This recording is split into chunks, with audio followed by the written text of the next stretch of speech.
कटंगी में कांग्रेस के भीतर मचा घमासान। जिला पंचायत सदस्य केसर बिसेन हुई बागी तो पार्टी ने उनके समर्थक को किया निष्कासित।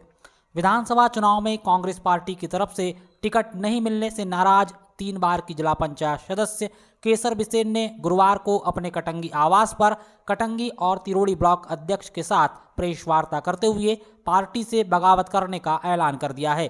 प्रेस वार्ता में केसर बिसेन के पुत्र मध्य प्रदेश असंगठित कामगार कांग्रेस के प्रदेश अध्यक्ष आशुतोष बिसेन सहित कटंगी और खैरलांजी ब्लॉक के कुछ एक मंडल और सेक्टर के अध्यक्ष भी मौजूद रहे, जिन्होंने एक सुर में केसर बिसेन के इस फैसले का समर्थन किया। इधर शाम ढलते ही पार्टी ने केसर बिसेन की बगावत का जवाब देते हुए उनके करीबी IT सेल विधानसभा समन्वयक अरविंद सोनी को पद से पृथक कर दिया। अरविंद सोनी पर पार्टी विरोधी गतिविधियों में संलिप्त होने पर यह कार्रवाई की गई है। ब्लॉक अध्यक्ष महेंद्र बाहेश्वर ने प्रेस से कहा कि जिसके खिलाफ हमें काम करने के लिए कहा गया था उसे ही पार्टी ने टिकट देकर उम्मीदवार बना दिया गया। गौरतलब हो कि करीब 5 साल पहले भाजपा छोड़ने वाले पूर्व सांसद बोस सिंह भगत को कांग्रेस ने अपना उम्मीदवार बनाया है। क्योंकि आप सभी जानते हैं कि आगामी 21 तारीख से मध्य प्रदेश के चुनाव का नाम निर्देशन पत्र भरे जाने की प्रक्रिया प्रारंभ हो रही है और इसी क्रम में आप सब ये भी जानते हैं कि हम सब लोग जो यहाँ पर बैठे हैं कांग्रेस पार्टी के जवाबदार पद पर रहे हैं और पिछले कई वर्षों से 25 वर्षों से इस विधानसभा क्षेत्र में कांग्रेस पार्टी को मजबूत करने का काम हम लोगों के द्वारा किया जा रहा है। परंतु पिछले 16 तारीख के बाद से स्थितियां परिवर्तित हुई हैं और परिवर्तित होने का सीधा सा कारण है कि कांग्रेस पार्टी ने पहले जिनके खिलाफ चुनाव लड़ने के निर्देश दिए थे उन्हीं को जिन भी मजबूरियों में हमारे नेतृत्व को कांग्रेस में लेना पड़ा हो उनको कांग्रेस में लेकर के और सौदा करके टिकट देने का काम हुआ है और इस बात से इस विधानसभा क्षेत्र का पूरा कांग्रेस पार्टी का जो निष्ठावान कार्यकर्ता है वो क्षुब्ध है और सभी कार्यकर्ता ये चाहते हैं कि आदरणीय केसर बिसेन जी को विधानसभा का चुनाव लड़ना चाहिए और आप सभी देख भी रहे हैं कि हमारी तैयारियां भी चालू है और इसी संबंध में आज आप सबके माध्यम से अपनी बात हम इस क्षेत्र की जनता तक पहुंचाना चाहते हैं। मैं चाहूँगा कि हमारे ब्लॉक कांग्रेस कमेटी के अध्यक्ष जो अभी तक हैं, हो सकता है कल शायद ना रहें, आदरणीय महेंद्र बाहेश्वर जी, आदरणीय महेंद्र सिंह चौहान जी, ये पहले आपको संबोधित करेंगे। उसके बाद जिला पंचायत सदस्य केसर बिसेन जी और हमारे मंडल अध्यक्ष योगेश रांडाले जी हमारे बीच में उपस्थित हैं, ये भी बारी बारी से अपनी बात रखेंगे। तो मैं आप सबसे निवेदन करूँगा अपनी बात। साथियों, आप सभी को मेरा नमस्कार और हमारे पत्रकार साथियों आप सभी का यहाँ हार्दिक अभिनंदन। आज जो पत्रकार वार्ता के माध्यम से हम सूचना देना चाह रहे हैं इस क्षेत्र की जनता को, क्योंकि आज जब लोग विधानसभा चुनाव के लिए कांग्रेस पार्टी ने अपना प्रत्याशी अधिकृत की, जिसमें जाकर ब्लॉक कांग्रेस कमेटी अध्यक्ष होने के नाते ना हमसे जाकर के रायशुमारी ली गई और ना कुछ लिया गया। जो कांग्रेस पार्टी के लिए मजबूत करने के लिए जिन्होंने हम लोगों को साथ दिया, हम लोगों के साथ में कंधे से कंधा मिला करके चला, उसके साथ हम सदैव तत्पर हैं। और जो अचानक से टिकट जिसके खिलाफ लड़ने के लिए घोषणा की गई थी और सूचना दी गई थी उसी को यहाँ पर प्रत्याशी बना दिया गया, जो हमारे कटंगी इस कटंगी के वोटर्स नहीं है, स्थानीय प्रत्याशी नहीं है। इसलिए हम चाहते हैं कि हमारे कोई स्थानीय प्रत्याशी और जो हमारे कांग्रेस के साथ कंधे से कंधा मिलाकर के चलने वाले एक एक कार्यकर्ताओं के साथ कंधे से कंधा मिलाकर चलने वाली आदरणीय श्रीमती केसर बिसेन जी को हमने निर्दलीय प्रत्याशी बनाने का ये निर्णय लिया है। आप सभी से चाहते हैं कि हमें आप सब लोग सहयोग करें और सभी लोगों से हमारे कार्यकर्ताओं ने ये कहा कि मैडम जी को चुनाव लड़ना चाहिए और सभी लोग हम सहयोग करेंगे, चाहे धन से, बल से, तन से, सभी प्रकार से हम मैडम जी को चंदा देकर चुनाव लड़ाने का ये सबने निर्णय लिया। तो क्या कांग्रेस के जो पदाधिकारी ब्लॉक अध्यक्ष आप तीनों, कटंगी, तिरोड़ी और खटोरी, तो क्या कांग्रेस से बगावत करेंगे? जी, कटंगी और तिरोड़ी, कटंगी और भोरगढ़ तीनों ब्लॉक अध्यक्ष आज स्थानीय कांग्रेस प्रत्याशी के साथ जो निर्दलीय के रूप में हमने अधिकृत किया है, स्थानीय कांग्रेस के प्रत्याशी की ओर से जो निर्दलीय चुनाव हम मैडम जी को लड़ाने के लिए सबने संकल्प लिया है और हम बगावत करने तैयार है। चाहे इसको पार्टी बगावत बोले या गद्दार बोले, कोई कुछ भी बोले, उससे कोई हमको मतलब नहीं है। हमको सिर्फ ये मतलब है, हम स्थानीय कार्यकर्ताओं की भावनाओं को देखते हुए स्थानीय कार्यकर्ताओं की मंशा के अनुसार मैडम जी को निर्दलीय चुनाव लड़ाने के संकल्प लिया है।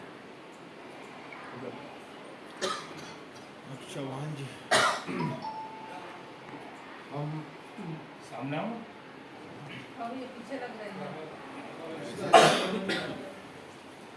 आज पत्रकार वार्ता में मेरे पत्रकार बंधुओं, जैसा कि आप लोगों को चौथा स्तंभ के रूप में बताया जाता है, मैं चाहूँगा कि कटंगी विधानसभा की वास्तविकता से आप दिल्ली और भोपाल तक के हमारी बात पहुँचाएँ। जैसा कि हमारे पूर्व वक्ताओं ने कहा, हम निष्ठावान कांग्रेसी हैं, हमने निष्ठा से कांग्रेस का काम किया और आगे भी करते रहेंगे। क्या हम ज़मीन पे काम करने वाले कार्यकर्ताओं का कोई वजूद नहीं है, कोई धर्म नहीं है, हमसे किसी प्रकार की कोई रायशुमारी नहीं ली जाती है। हमारे बड़े बड़े ज़िले के नेता लोग ऊपर के राज्य और राष्ट्र स्तर के नेताओं को गुमराह करके बीजेपी से आए हुए 16 तारीख को बीजेपी ज्वाइन, 16 तारीख से प्रक्रिया चालू करके 20 तारीख को बीजेपी के आदमी को कांग्रेस पार्टी ज्वाइन कराते हैं और उसे टिकट दिलाते हैं। जिन्होंने हमारी पार्टी की अभी तक बुराइयां की, क्या वो हमारा हो सकता है?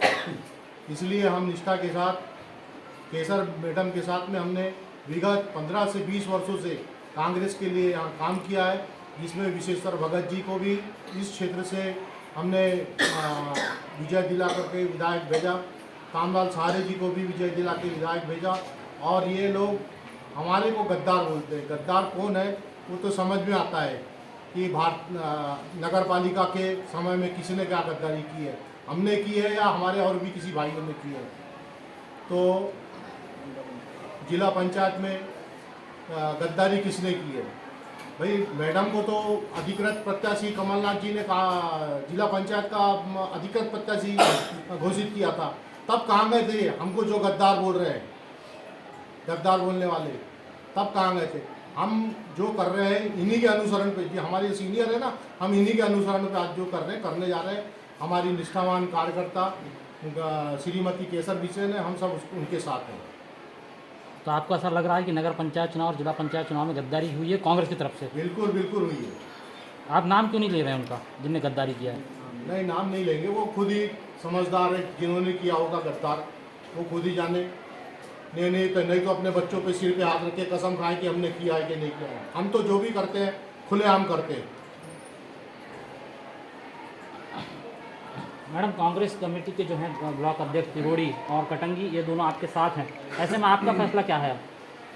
मैं हमारे जो ब्लॉक कांग्रेस कमेटी के अध्यक्ष का जो फैसला है और इस फैसले के साथ और जनता की जनमानस की भी अपनी भावना है कि आपने विगत इतने वर्षों से सेवाएं दी और इसके पूर्व भी हमारे हाईकमान से आदेशित हो गया था कि आपको चुनाव लड़ना है।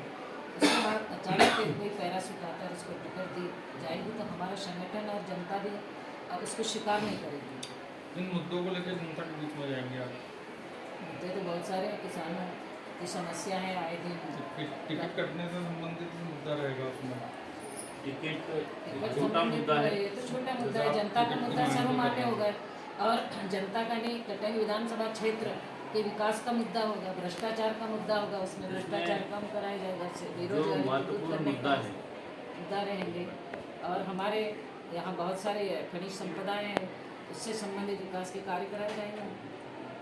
ये जो आपने कहा कि किस मुद्दों को लेकर जनता के बीच में जाएंगे, कटंगी क्षेत्र का हमेशा शोषण होता रहा है। आप सभी जानते हैं प्राकृतिक संसाधन इस जिले के अंदर अगर कहीं है तो सबसे ज़्यादा कटंगी विधानसभा क्षेत्र में। और जो लोग दोनों पार्टियों से लड़ रहे हैं, ये लोग हमारे प्राकृतिक संसाधनों का दोहन करने वाले लोगों की गुलामी करने वाले लोग हैं। और कहीं ना कहीं इनको टिकट मिलने के पीछे कारण भी यही है। ये सभी जानते हैं कि यहाँ पे बड़े पैमाने पर रेत घाट है, बड़े पैमाने पर यहाँ पे मैंगनीज का उत्खनन होता है, बड़े पैमाने पर हमारे क्षेत्र में बांस है, बड़े पैमाने पर सागौन का उत्पादन होता है। हम अच्छा धान उत्पादक क्षेत्र है, हमारे यहाँ गेहूँ, चना, लकुनी सभी कुछ होता है। हमारे यहाँ अच्छी फूड प्रोसेसिंग की यूनिट्स लगाई जा सकती है, परंतु इसके तरफ किसी का ध्यान नहीं। हमारे यहाँ मैंगनीज का प्रोसेसिंग प्लांट, एमएनओ प्लांट लगाए जा सकते हैं। कुल मिला के पहली चीज़ है स्वरोजगार। इस क्षेत्र के लोगों के लिए रोजगार एक बड़ा मुद्दा है, जिसको लेकर के हम जनता के बीच में जाएं। और ये क्षेत्र आज भी आज़ादी के 70 सालों बाद भी अगर कटंगी विधानसभा क्षेत्र का बूथ क्रमांक 1 ग्राम खैरलांजी मतदान का बहिष्कार करने पे आतुर हो जाता है, तो ये इस बात का स्वयं गवाह है कि जो पूर्व के जनप्रतिनिधि हैं इन्होंने क्या किया है। हमारे सीवनहेटी ग्राम में आज भी पुलिया नहीं है, आज भी पुलिया नहीं है। हमारे लोगों को बारिश में भी हम एक दिन कार से जाने निकले थे गणेश उत्सव में, तो वहाँ पे रास्ता नहीं था, गाड़ी नहीं जा सकती। वहाँ पे आपको कोई शॉर्टकट मार्ग से फुटपाथ वाले रास्ते से जाना पड़ेगा, और या तो फिर तैर के जिसको आता है या नाव के सहारे से जाना पड़ेगा। तो आज भी ये जो दंश हमारा क्षेत्र झेल रहा है, ये बड़ा मुद्दा है। हमारे क्षेत्र में पवार के बाद गोवारी जाति की संख्या सबसे बड़ी है। गोवारी जाति के लोगों के साथ दोनों दलों ने छल किया है। मैं जवाबदारी से कहता हूँ, मैं कांग्रेस में रहा हूँ, मैंने खुद इस मुद्दे पर कमलनाथ जी से बात करी, इस मुद्दे पर मैंने जिले के विधायकों से बात करी।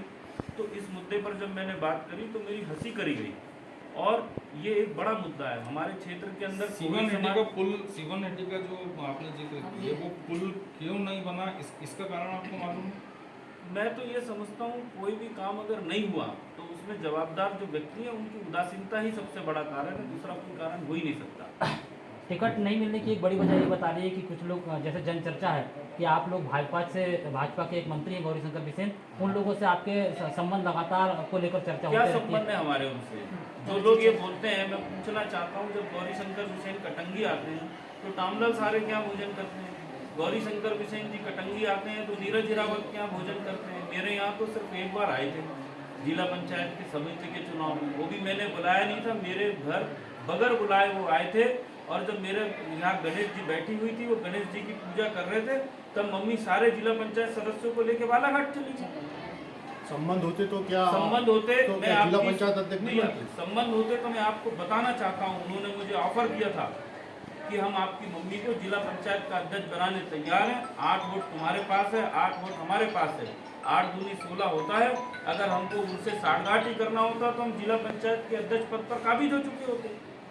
एक चर्चा और भी बहुत अभी शहर में चल रही है कि आप लोगों को चुनाव लड़ने के लिए जो है गौरी शंकर बिसेन ने पैसे दे रहे हैं, इस पर अब ये मैं कार्य है क्या? अरे एक मिनट। मैं इस विषय में आपको कहना चाहता हूँ, कल ये बात नीरज हिरावत जी ने चिकमारा में कही, क्योंकि वो हमेशा से गौरी शंकर बिसेन जी के लिए लाइजनिंग करते रहे हैं। इसके पहले नगर पालिका के पार्षदों को भी उन्होंने उनकी दुकान के सामने नगर पालिका कॉम्प्लेक्स बना रही थी, तो उन्होंने लाइजनिंग करके नगर पालिका को बेचने का काम किया। उन्होंने ही कल ये बात बोली, तो हो सकता है उनसे गौरी शंकर बिसेन जी ने हमसे बात करने की कोई बात की हो। हमारी और गौरी शंकर बिसेन की तो इस मुद्दे पर कोई बातचीत नहीं है। और रही बात ये जो लोग हैं, इनसे पूछो इन्होंने गौरी शंकर का कब विरोध किया? अरे भूत सिंह भगत जी, आप सिद्धांतों की बात कर रहे हो। नाना पाटोले जी ने नरेंद्र मोदी के मुंह पे इस्तीफा मार के संसद की सदस्यता को त्यागा था। अगर आपको उनके सिद्धांत नहीं पट रहे थे तो जब आप मेंबर ऑफ पार्लियामेंट थे तो आपने क्यों नहीं पार्टी छोड़ी? आपने 2019 में विधानसभा का चुनाव निर्दलीय लड़ा। उन निर्दलीय लड़ने के बाद क्यों आप भारतीय जनता पार्टी के दरवाजे पर नाक रगड़ने गए टिकट के लिए? और आपने बयान जारी करा कि मेरे डीएनए में भाजपा है। मैं कहना चाहता हूं कि मैं केसर बिसेन और सोमेश्वर बिसेन की औलाद हूं। अगर मेरे अंदर डीएनए है तो मेरे माता और पिता का डीएनए है। किसी राजनीतिक दल का कोई डीएनए नहीं होता। राजनीतिक दल के विचार होते हैं, और जब हम किसी विचार से प्रेरित होते हैं तो उस विचार से चलने वाले दलों को हम अपने राजनीतिक कैरियर के लिए चुनते हैं। क्योंकि हम व्यक्तिगत तौर पे भारत के संविधान को मानने वाला मेरा परिवार है। मेरे परिवार की आस्था भारत के संविधान के प्रति है, और मेरा पूरा परिवार इस क्षेत्र के दबे कुचले वंचित लोगों की लड़ाई हम लोग लड़ते रहे हैं। तो जब हम दबे कुचले और वंचित लोगों की लड़ाई लड़ते हैं, हमको लगा कि कांग्रेस इस मामले में हमारे काम की पार्टी है, इसलिए हमने कांग्रेस ज्वाइन किया। परंतु जब से हम कांग्रेस में हैं, हमको ये देखने में आ रहा है कि कांग्रेस पार्टी के ऊपर पूंजीवादी ताकतें कब्जा कर चुकी है।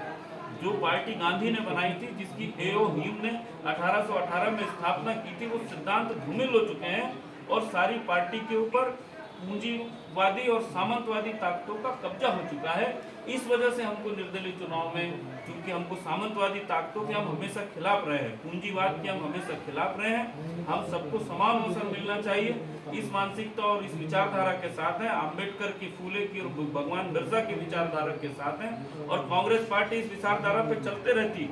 इस विचारधारा से जुड़े किसी व्यक्ति को टिकट देती तो मैं आपको कहना चाहता हूं कि मैं आज भी कांग्रेस का झंडा उठाने तैयार हूं। आज भी अगर किसी फूले की विचारधारा को, किसी अम्बेडकर की विचारधारा पे काम करने वाले व्यक्ति को, और किसी महात्मा गांधी के आइडियोलॉजी पे काम करने वाले व्यक्ति को अगर कांग्रेस पार्टी टिकट आज भी बदल के देगी, मेरी माँ को नहीं भी देगी और किसी और को भी देगी, तो मैं कांग्रेस का काम करूंगा। लेकिन अगर कांग्रेस अपनी विचारधारा से भटकेगी तो जिंदा कौम में 5 साल इंतजार नहीं करती, हम जनता के बीच में जाएंगे। जैसे आपने निर्दलीय लड़ने का फैसला कर लिया है, तो आप सबसे ज्यादा निशाने पर कौन होगा आपके? सीधी सी बात है, दोनों दल होंगे। दोनों दल के प्रत्याशी बाहरी हैं, दोनों बाहरी प्रत्याशी हैं। हम तो इस क्षेत्र की अस्मिता के लिए चुनाव लड़ रहे हैं। और मैं 1 मिनट रोकना चाहूंगा, अभी जैसे आपने गौरीशंकर बिसेन के विषय में बातचीत करी थी, तो मैं पूछना चाहता हूं, बोध सिंह भगत 1993 में निर्दलीय चुनाव लड़ा, तब उसको किसने पैसे दिया था लड़ने के लिए? जब वो 2019 में चुनाव लड़ा तो उसको किसने पैसे दिया था लड़ने के लिए? भाई, हमको विचारधारा नहीं पट रही है तो जनता के बीच में हमको जाने का हक है। हमारे विरोधियों को कोई हक नहीं है बिना किसी प्रमाण के हमारी छवि को इस तरीके से धूमिल करने का। वो जो प्रयास कर रहे हैं, जरा अपने गिरेबान में जाके देखें, किसके दिए पैसे की गाड़ी से घूमते हैं, ये जनता को बताए। उनके गांव भुबड़गोंदी गया था मैंने उनसे पूछा, भैया क्या है बोध सिंह भगत का? तो बोले, भैया वो तो अपने पैसे की कार से नहीं घूमता, अपना स्वाभिमान तो वो लोकसभा के चुनाव में बेच चुका है। ऐसे लोग हमको स्वाभिमान सिखाएंगे? ऐसे लोग हमको सिद्धांत सिखाएंगे? जो लोग नगर पालिका का सौदा करते हैं, उनके साथ जो लोग घूम रहे हैं, 2003 के चुनाव में हमारे पूर्व कांग्रेस के जवाबदार आदमी ने अपने घर के ऊपर में भारतीय जनता पार्टी का झंडा लगाया था। उनसे पूछो उनको कितने पैसे उस समय भाजपा के लोगों ने दिए थे। मैं नाम नहीं लेना चाहता, आप सभी जानते हैं, नगर पालिका के पूर्व अध्यक्ष हैं, उन्होंने अपने घर पे बीजेपी का झंडा लगाया था। केटी देशमुख भाजपा के कैंडिडेट थे। अगर उन्होंने अपने घर में भाजपा का कैंडिडेट का झंडा लगाया था तो वो बताना चाहिए कि किसी ने उनको झंडा लगाने के पैसे दिए थे क्या? ये क्या बात हुई? अगर आप चुनाव लड़ रहे हो तो किसी ने पैसे दिया, ये क्या बात हुई? क्या हमारी आर्थिक हैसियत नहीं है कि मैं अपने अकाउंट स्टेटमेंट सार्वजनिक करूं? और जिस दिन मैं चुनाव लड़ूंगा, चुनाव के समय खाते की जो उसकी सीमा है 40 लाख रुपए का खर्चा, ये बता रहे हैं 2 करोड़ का चुनाव लड़ने की बोध सिंह भगत को जरूरत है, क्योंकि ये लोग जनता के बीच में नहीं जाते। गौरव पारधी को जरूरत है क्योंकि इनके फाइनेंसर जो हैं बांदा कंपनी और राम की कंपनी है, ये लोग अपने खुद के स्वाभिमान से और अपनी कमाई से चुनाव नहीं लड़ सकते।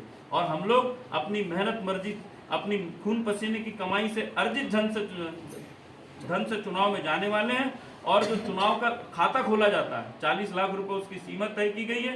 40 लाख रुपए नए खाता खोल के उसमें डाले जाएंगे, तो वो चुनाव आयोग को भी मैं हिसाब दूंगा कि वो पैसे मेरे पास कहां से आए, और उसको मैं आपके सामने भी सार्वजनिक करूंगा कि वो पैसे मेरे पास कहां से आए। क्या आपके चुनाव लड़ने की, जैसे आपने ऐलान कर दिया, तो कांग्रेस के वरिष्ठ नेता जो हैं वो आपसे संपर्क कर रहे हैं कि चुनाव न लड़े आप? आए थे, इस जिले के 2 वरिष्ठ नेता आए थे, उन्होंने मुझसे कहा, मेरी मम्मी से कहा और मुझसे कहा कि तुम राजनीतिक रूप से समझदार व्यक्ति हो, हम तुमको कैबिनेट मंत्री का दर्जा देंगे और मनचाहा निगम मंडल में अध्यक्ष बनाएंगे।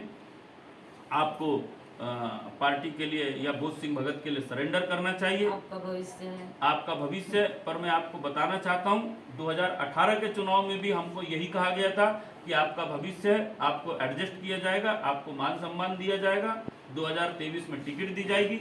2023 में क्या हुआ आपने देखा। इसी तरीके से ये लोग जो है लॉलीपॉप दे करके 2028 तक भी ऐसे ही टला देंगे, हमको ये बात पता है।